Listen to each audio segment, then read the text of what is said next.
अस्सलाम वालेकुम, मैं हूँ शाहिद हुसैन। अज़हर सदीक एडवोकेट साहब मौजूद हैं मेरे साथ। आज भी एक बहुत बड़ी बात करनी है इनसे, काफ़ी मालूमात भी लेनी है और आज भी एक पेशगोई भी लेनी है इनसे, क्योंकि जितनी भी मेरी वीडियोज़ के साथ इन्होंने पेशगोई की है और तकरीबन क्या वो 100% सच साबित हुई हैं। सर, सबसे पहले तो मैं आपसे एक सवाल करूँगा, क्योंकि बहुत ज़्यादा लोग जानना चाहते हैं, कल से उनका अभी तक माइंड क्लियर नहीं है कि जैसे काज़ी फ़ायज़ ईसा जब कोई तीसरे नंबर के जज हैं, उन्होंने चलते-फिरते कुछ लोगों की या रोज़ जिनसे उनसे मरासिम है, उनसे दरख़्वास्त ली या खुद उनको हो सकता है कहा हो जिस तरह तासुर मिल रहा है, दरख़्वास्त ली और उसके बाद फिर उन्होंने आज खुद नोटिस ले लिया।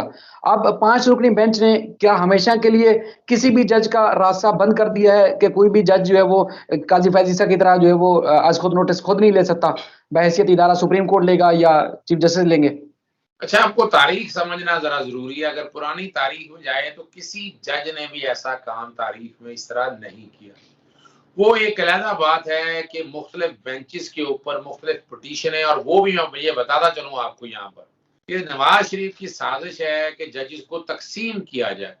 और नवाज शरीफ, आपको पता है, सियासी तौर पर जजों से रवाबित पुराने चले आ रहे हैं। उनकी सियासी जमात में देख लें, आपको तारीख याद होगी कि नवाज शरीफ की गवर्नमेंट अगर तहलील हुई है तो वो बहाल होगी। मोहतरमा बेनज़ीर भुट्टो साहबा की गवर्नमेंट बहाल नहीं, किसी अदलिया की बात मैं कर रहा हूँ। फिर सजाद अली शाह के दौर में जिस तरह सुप्रीम कोर्ट पर हमला किया और जिस तरह ब्रीफ नोटों के ब्रीफ केस भरकर गए, जो कुछ हुआ वो रिकॉर्ड के ऊपर है। कोई अनहोनी चीज नहीं है, ये सारा कुछ हम रिकॉर्ड के ऊपर चीजें देखते आए हैं। तो ये जो आप अब बैठ के भी अब बात भी इतनी है, लोग उदैबिया केस के हवाले से बातें करते हैं और बातें उनको एक तरफ रख दिया जाए। जस्टिस काजी फैज ने सबसे पहला जो आज के बाद नोटिस लिया वो फैजाबाद धरने का केस था। अब उनके पीछे वजह क्या थी कि हालात और वाकयात जो हम समझ पाए कि ऐसे हालात और वाकयात बनाने दे कि कल जो है ना उनके अगेंस्ट कोई बात अगर खुले, अगर मिसाल के तौर पर ये जदादों वाला मामला तो किसी ना किसी तरह से ये एलिमेंट था ना, जदादें खरीदी हुई थी, डिक्लेयर नहीं की थी। जब वो पनामा वाला मामला शुरू हुआ तो हर एक को समझ आ गई कि हालात क्या हैं। तो ये मेरा जहां तक ख्याल है, जो मेरी जाती राय है, कि शायद इसलिए मामला बढ़ाए गए। पर वही नुकानी काम, जब रेफरेंस फाइल हो गया तो गवर्नमेंट से जाती अनाज बना लिया। आप शराफत से सारे मामले को आए, फिर डेवलपमेंट फंड में देखा उन्होंने आज खुद नोटिस ले लिया। वो तो फिर सुप्रीम कोर्ट को कहना पड़ा कि हाजिस केस में प्राइम मिनिस्टर वो रोका गया। लेकिन अब भी देखिए ना, अब भी यहाँ 3 बेंचेस थे वहां पर उस दिन, और वो दरखास्त जिस तरह एक ही बेंच पे लाई गई है, रिकॉर्ड पे सवाल है। एक दरखास्त पे दस्तखत थे 14 अगस्त के, दूसरी पे 20 पे थे, और व्हाट्सएप पे सारा कुछ ये होता रहा। और प्लानिंग के तहत बाकायदा उस बेंच के सामने लाया गया। और कमाल की बात है, दीदा दलेरी में कह दूं, आइन और कानून की धज्जियां बखेरने की बात है कि चले आज खुद नोटिस तो ले लिया, मामला जाना ही था चीफ जस्टिस के पास या एक्टिंग चीफ जस्टिस के पास। और ये कि इंतजार किया गया, क्या इंतजार किया गया कि जस्टिस गुलजार साहब जो चीफ जस्टिस हैं वो मुल्क से बाहर जाएं और उसके बाद बाकायदा ये है ना ये एक्शन लिया जाए। और वो एक्शन लिया गया। फिर यही बात है कि नोटिस का आप अंदाजा लगाएं, press association of supreme court of party नहीं थी, उसके सदर ने दस्तखत किए थे, तो उनको पिटीशन नंबर 1 बना लिया। बाकायदा इन्होंने इस बेंच ने तमाम लोगों को जिनको पिटीशन बनाना था पिटीशन बना लिया, जिनको रेस्पोंडेंट बनाना था खुद ही। अब वो जो तरीकाकार है, जो आर्टिकल 191 के तहत जो सुप्रीम कोर्ट के रूल्स हैं, जो सुप्रीम कोर्ट के रूल्स हैं, जो सुप्रीम कोर्ट के रूल्स वाज़ेह तौर पर बताते हैं कि किस तरीके से एक्ट करना है, आर्टिकल 191 को सामने रखते हुए। और उसके तहत है कि पहले दरखास्त आनी है को रजिस्ट्रार के पास, रजिस्ट्रार के पास दरखास्त पहले आएगी, रजिस्ट्रार उस दरखास्त को देखेंगे, परखेंगे, परखे के बाद उस पर एतराजा लगते हैं। मैंने फाइल की थी टिकटॉक पे पाबंदी पे, उस पर एतराजा लगे कि मेंटेनेबल नहीं है, पहले कोर्ट पे जाएं। वो अपील फाइल की है रजिस्ट्रार के सामने। तो ये चीजें तो सारी चेक करनी होती है, और ये काम कोर्ट के अंदर बैठने का नहीं है। एडमिनिस्ट्रेटिव तौर पर याद मेरा आसान लफ्ज में समझाने के लिए, एक एमएनए या एमपीए, एक वजीर आजम या वजीर आला, अगर आप देखें तो एक वजीर एमपीए वजीर आला के इख्तियारात इस्तेमाल नहीं कर सकता, ना एमएनए कर सकता है। इसी तरह आइन और कानून ने, आइन ने पाकिस्तान ने चीफ जस्टिस को अलहदा इख्तियारात तजवीज दिया। लिखा है कि चीफ जस्टिस की अलहदा पोस्ट है, जज की अलहदा पोस्ट है। वो अलहदा बात है कि चीफ जस्टिस भी जज ही होता है, लेकिन इख्तियारात में जो है ना, जो इख्तियारात सुप्रीम कोर्ट रूल्स ने आइन के आर्टिकल 191 के सामने रखते हुए जो दिए हैं, वो चीफ जस्टिस को ये बेंच कॉन्स्टिट्यूट करना। हाँ, या बैठे बैठे याद आ गई बात, जस्टिस काजी फैज ईसा ने कहा था नजरसानी की दरखास्त मेरा वही बेंच सुने।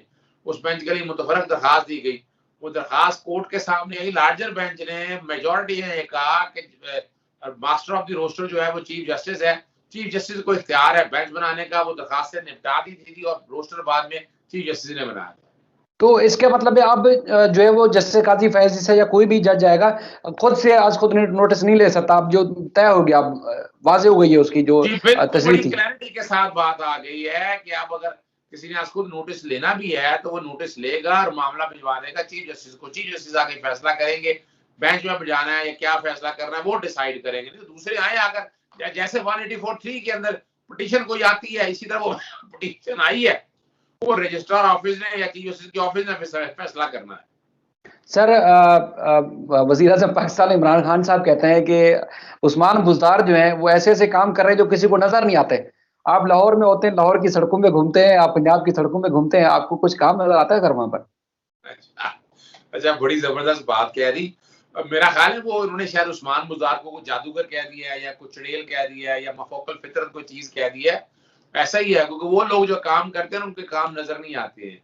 यहाँ जितनी करप्शन है खासतौर पर उस्मान बुज़दार की गवर्नमेंट के अंदर है, वो मैं ये तो नहीं कहता कि नवाज शरीफ के दौरों में ज्यादा थी, वो ज्यादा थी, ये कम है, लेकिन ये करप्शन यहाँ पर मौजूद है। ट्रांसफर पोस्टिंग, वो चाहे उनका प्रिंसिपल सेक्रेटरी ले लें या कोई और लोग ले लें, वो बैती गंगा में हाथ धो ही रखे हुए हैं उन्होंने।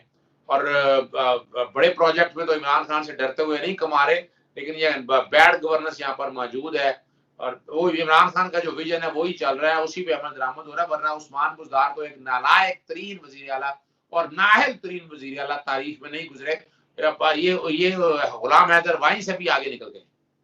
सर आपको पता है कि मरियम जो है पीडीएम के जो 29 अगस्त का जलसा है उसमें शिरकत नहीं कर सकेगी। हालांकि उन्होंने एक रिपोर्ट भी जारी की थी पहले कि कोरोना हो गया, उसके बाद जलसे से पहले उन्होंने कोरोना नेगेटिव की रिपोर्ट भी जारी करवाई कि अब ठीक हो चुकी हैं, लेकिन वो जलसे में शिरकत नहीं करेंगी।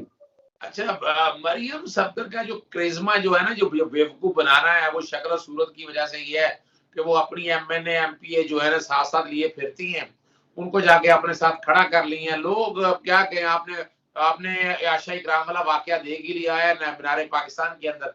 तो औरत होने के नाते वो वहां गई तो लोग तो शायद की मक्खियों पे भागे आते हैं, तो वहां पर लोग तो आ जाते हैं। तो यहाँ यहाँ उससे डर गई हैं कि खुदा ना खास्ता जो है ना नूर मुकद्दम वाला वाकया यहाँ कोई ऐसा ना हो जाए, जिसकी वजह है कि पाकिस्तान पीपल्स पार्टी इस वक्त इंतजामिया में नहीं है। तो इंतजामिया में संभालना है आम लोगों ने, खुदा ना खास्ता ऐसा वाकया हो गया तो तमस्कर उठ जाएगा, तमाशा बन जाएगा। तो डर और खौफ में वो घर बैठी हुई है। और दूसरी बात है कि पार्टी के अपने अंदर एक रिजेंटमेंट चल रही है, एक डिवाइड चल रहा है। और डिवाइड ये चल रहा है कि शहबाज शरीफ को समझते हैं कि वो पार्टी बचा हो ही सकते हैं। मरियम ने तबाही कर दी है पाकिस्तान मुस्लिम लीग नून की, वो जो झूठा बयानिया, जो फ्रॉड में मबनी बयानिया लिया है, तो बहुत तेजी से आवाज चल रही है। कराची के अंदर भी तोड़फोड़ आपको पता चल रही है। वो एक अपनी जगह है मुख्तलिफ धड़ेबाजियों के हवाले से, लेकिन उनको नजर आ गया है कि नवाज शरीफ का बयानिया चलना नहीं, आने वाला दौर अब इलेक्शन है क्या, तो उससे पहले ऐसे हालात और वाकयात बयानिया बदलना है, तब्दील करना है। तो मुझे तो यही लग रहा है कि कश्मीर में हार मिल गई, अपना उससे पहले गिलगित बल्तिस्तान में उनको हार मिली, फिर उनको सियालकोट में हार मिली है। तो इसलिए फैसला यही किया गया शहबाज शरीफ को आगे लाया जाए। सर वैसे जो पिछली दफा जलसा हुआ था पीडीएम का, आपको याद होगा, मरियम की वजह तो काफी एक भूचाल आ गया था, इदारों को सामने ला खड़ा कर दिया था मरियम ने।